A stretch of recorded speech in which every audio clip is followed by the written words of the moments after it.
السلام علیکم ورحمۃ اللہ وبرکاتہ۔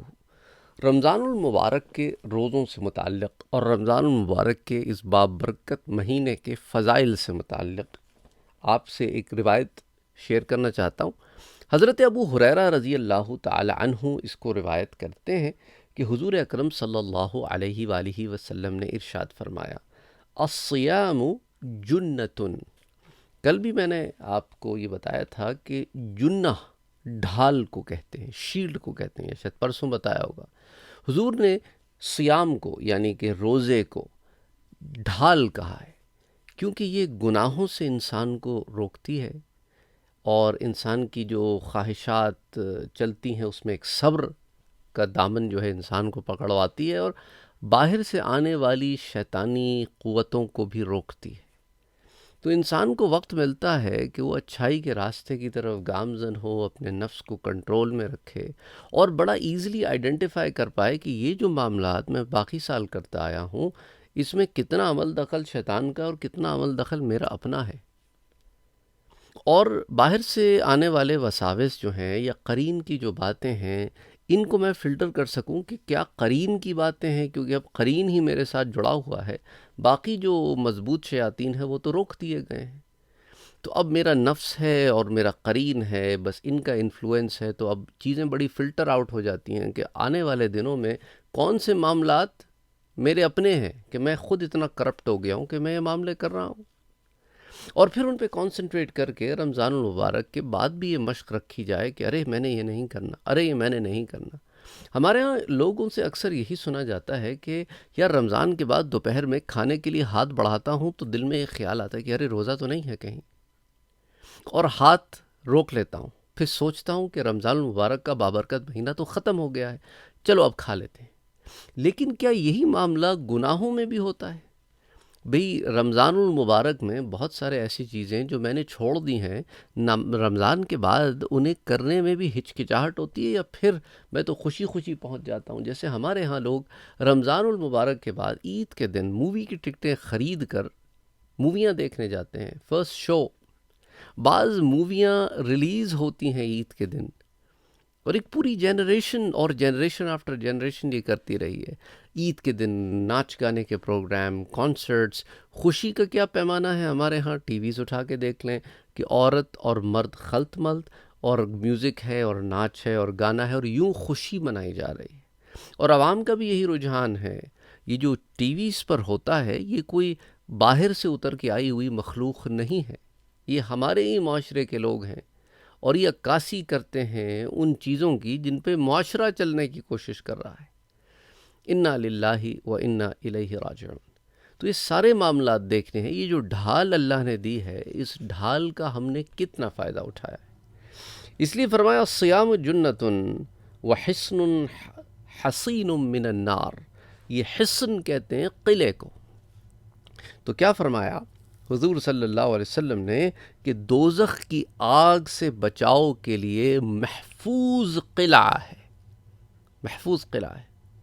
قلعہ سمجھتے ہیں آپ، فورٹ، تو محفوظ فورٹ ہے، یعنی فورٹ کے اندر آپ چلے جائیں تو باہر سے آنے والی چیزوں سے آپ کو بچاؤ ہو جاتا ہے۔ تو اسی طرح یہ جو بابرکت مہینہ ہے، اس کے روزے ہیں، وہ آپ کو جہنم کی آگ سے حفاظت کا ذریعہ ہے۔ اس کے اندر جو آپ کی ٹریننگ ہو رہی ہے، اس پہ آپ عمل کریں تو انشاءاللہ تعالی اللہ کے فضل و کرم سے جہنم کی آگ سے اپنے آپ کو بچا سکتے ہیں۔ یہ روایت جو ہے اسے امام احمد نے روایت کیا ہے بِإِسْنَادٍ حسن، حسن سند کے ساتھ، اور اسے امام بیہقی نے بھی روایت کی۔ امام احمد ابن حنبل نے اسے حدیث 9214 کے تحت، اور امام بیہقی نے شعب الایمان میں حدیث 3571 کے تحت روایت کی ہے۔ اچھا، یہ تو روایت حضرت ابو ہریرہ والی آ گئی۔ حضرت جابر والی بھی ایک روایت آتی ہے کہ حضور اکرم صلی اللہ علیہ وآلہ وسلم نے فرمایا انما الصیام جنتن، کہ بے شک جو تمہارے روزے ہیں نا وہ کیا ہیں، ڈھال ہیں تمہارے لیے، یستجن بها العبد من النار، اور اس ڈھال کے ذریعے اللہ کا بندہ خود کو دوزخ کی آگ سے بچاتا ہے۔ سملر میننگز ہیں دونوں کے۔ اچھا، یہ روایت جو ہے اسے بھی امام احمد نے بِإِسْنَادٍ حسن سے روایت کیا ہے۔ اسے پھر امام بزار نے اور امام طبرانی نے اور امام بیہقی نے بھی روایت کیا ہے، اور امام احمد ابن حنبل نے اسے روایت کیا حدیث 15,299 کے تحت، اور پھر امام البزار نے اسے سعد ابن ابی وقاص سے روایت کیا ہے حضرت جابر کے بجائے، اور اسے پھر حدیث 2321 کے تحت روایت کیا ہے۔ پھر امام طبرانی نے اسے روایت کیا ہے، امام بیہقی نے، امام منذری نے، اور اسی طرح ابن رجب نے جامع العلوم والحکم میں، اور امام ہیثمی نے مجمع الزوائد میں اسے روایت کیا ہے۔ تو کئی کتب حدیث میں یہ روایات آتی ہیں، تو اس سے اندازہ کریں کہ اللہ سبحانہ و تعالی نے رمضان المبارک کے اس بابرکت مہینے میں ہمارے لیے ایک خاص معاملہ فرمایا ہے، تاکہ ہم اس معاملے کو استعمال کر کے اپنی دنیا اور اپنی آخرت کو سنوار سکیں۔ دیکھیں، دنیا کے معاملات بھی سدھر جاتے ہیں اور آخرت کے معاملات بھی سدھر جاتے ہیں اگر انسان اس طریقہ کار کو اپنائے جو اللہ اور اس کے رسول نے بتایا ہے۔ گناہوں سے اپنے آپ کو بچائیں۔ بہت آپ جیسے مثال کے طور پہ لوگ کہتے ہیں جی فلاں چیز کے لیے ہاتھ اٹھ جاتا ہے، تو میں کہتا ہوں اس ہاتھ کو جب احساس ہو جائے کہ اٹھ گیا ہے اور کام آگے غلط ہے تو وہیں روک لو، اور یہ صبر ہے کہ گناہوں سے اپنے آپ کو بچاؤ، کہ گناہ کی بھی ایک لذت ہوتی ہے نا جو نفس محسوس کرتا ہے لیکن روح نہیں محسوس کرتی، روح اچاٹ ہوتی ہے۔ تو نفس کو پانی پلانا بند کر دو، سمجھ لو کہ نفس ایک جانور ہے جو بالکل سدھایا ہوا نہیں ہے، ہر طرف کو بھاگتا ہے، ہر کسی پہ بھونکتا ہے، بھونکنے سے مراد ہر گناہ کی طرف لپکتا ہے۔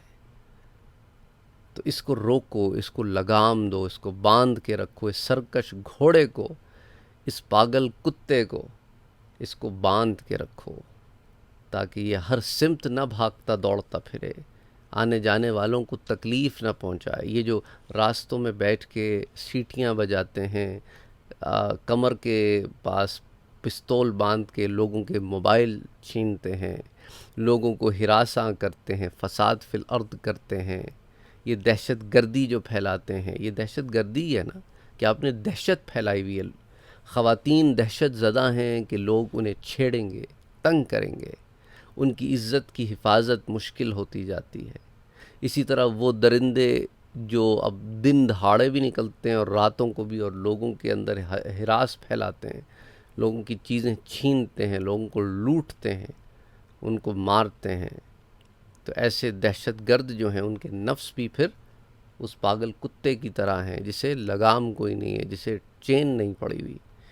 تو اسی طرح اور دیگر گناہ ہیں، آنکھوں کے ذریعے بعض دفعہ نفس، اسی طرح انگلیوں کے ذریعے چیٹنگ ہو رہی ہے، میسیجز بھیجے جا رہے ہیں کہ اور آگے ایسے ایسے رونے روئے جا رہے ہیں، تمہارے بنا میں رہ نہیں سکتا، تمہارے بنا میں رہ نہیں سکتی، تمہاری مجھے عادت ہو گئی ہے، اور یہ کیا طریقہ ہے کہ مجھے جو ہے تم میری زندگی میں کیوں آ گئے، اور آ گئے تو پھر اب جاؤ گے کیسے، اور ہم تمہارے بغیر رہیں گے۔ ایک سے ایک کہانیاں بھر بھر کے ہم یہ سارے میسیجز بھیجتے رہتے ہیں۔ انا للہ و انا الیہ راجعون۔ تو یہ ساری چیزیں بھی نفس کے لگام میں آتی ہیں۔ اپنے آپ کو روک کے رکھو کہ یہ جو انگلیوں کے ذریعے ٹائپ کر کے بھیج رہے ہو نا، یہ رک جاؤ۔ اپنے اعضائے بدن جو ہے نا، ان کی حفاظت بھی ہماری ہی ذمہ داری ہے، کوئی باہر سے آ کے ان کی حفاظت نہیں کرے گا، یہ ہم سے جدا کوئی چیز نہیں ہے۔ تو رمضان المبارک کے اس مہینے میں جب روزے رکھ رہے ہو تو روزے کی حالت میں بھی ہم الٹی سیدھی چیزوں سے باز نہیں آتے۔ اللہ ہدایت دے، اللہ سے ہدایت مانگو اور مانگتے رہو، اور اہدنا الصراط المستقیم جو کہتے ہو نا نماز میں، تو اس کے اوپر عمل بھی کرنے کی ضرورت ہے۔ اللہ آسانیاں پیدا فرمائے۔ جو ہمارے پیارے ہم سے جدا ہو گئے ہیں، اللہ ان کی مغفرت فرمائے۔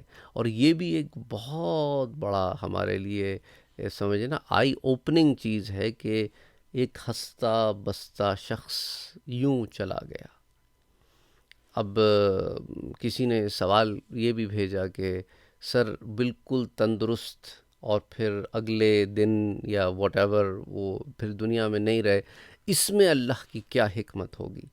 دیکھیں، اللہ کی جو حکمتیں ہیں نا وہ آپ سے شیئر کرے یہ ضروری نہیں ہے، اس پہ لازم نہیں ہے کہ اپنی ہر حکمت آپ کو بتائے، اس کی مرضی، وہ کوئی کام بغیر حکمت کے نہیں کرتا، تو ضروری نہیں ہے وہ ہر حکمت پہ آپ کو یا مجھے مطلع فرمائے۔ وہ جانتا ہے کہ وہ کیا کر رہا ہے، اور جب کرتا ہے تو ولا یخاف عقباہا، وہ کسی کو جواب دہ نہیں ہے، وہ مالک ہے، وہ خالق ہے۔ ہاں، یہ ہمارے پہ امتحان آتے ہیں، لیکن اس کے بارے میں بھی اس نے ہمیں بتا دیا ہے، لیبلونکم، میں تمہیں آزماؤں گا، کبھی تمہارے جانوں میں، مالوں میں، کبھی خوف میں، کبھی بھوک میں، کبھی نعمتوں میں، اور پھر دیکھتے ہیں لیبلوکم ایکم احسن عملا، کہ پھر جب لوٹتے ہو تو کیا لے کے آتے ہو، راضی برضا رہتے ہو کہ انا للہ، یہ اللہ ہی کی چیز تھی، وہ انا الیہ راجعون، اسی ہی کی طرف لوٹ گئی، چاہے مال ہو چاہے اور کوئی معاملہ ہو۔ لیکن یہ بات یاد رکھو کہ جب تک زندہ ہو اس سے مانگتے رہو، اس سے مانگتے رہو، اس کے در کے منگتے بنے رہو، اور مانگنا بھی سیکھ لو۔ مانگا بھی ایک طریقے سے جاتا ہے، مانگنا بھی سیکھ لو۔ اچھا، وہ کب اور کہاں اور کیسے عطا کرتا ہے یہ وہ ڈیسائیڈ کرتا ہے، ہم نہیں ڈیسائیڈ کرتے۔ ہم کیا سمجھتے ہیں کہ معاملے ہماری مرضی سے ہوں، ہم نے دعا مانگ لی تو بس، پتہ نہیں کس نے دعا مانگ لی ہے نا، ہم تو کوئی آسمان سے اتری ہوئی چیز ہیں کہ کچھ کہہ دیں تو بس ہو جانا چاہیے۔ ہمارا یہ جو معاملہ ہو جاتا ہے نا، ہماری یہ بھی نفس کی خرابی ہے۔ مانگنا ہمارا کام ہے، دینا اس کا کام، وہ کب دیتا ہے، کیسے دیتا ہے، کہاں دیتا ہے، اس کی مرضی۔ لیکن امید ہو، ایک امید سے مانگو، ایک یقین سے مانگو کہ دعائیں ضائع نہیں جاتی، یہ بات یاد رکھنا۔ اللہ سبحانہ و تعالی آسانیاں فرمائے۔ اب اپنی دعاؤں کا رخ اس طرف کو موڑ دو جو واقعی ضرورت ہے۔ کیا ضرورت ہے؟ کہ اللہ ہمیں ہدایت دے، جو ہمارے چلے گئے انہیں بخش دے، اے اللہ تو ہمیں بھی معاف فرما دے، ہمیں برزخی حیات میں اور قیامت میں اور جنت میں ساتھ رکھیو۔ اے اللہ ہمیں اپنی عبادت سے محروم نہ رکھنا، اے اللہ آخری دم تک کلمہ گو رکھنا۔ باری تعالیٰ ہم جائیں تو ایسے جائیں کہ تو ہم سے راضی ہو، کہ تیری رضا ہی ہماری زندگی کا مقصد ہو۔ آمین۔ اللہم صلی علی محمد وعلی آل محمد۔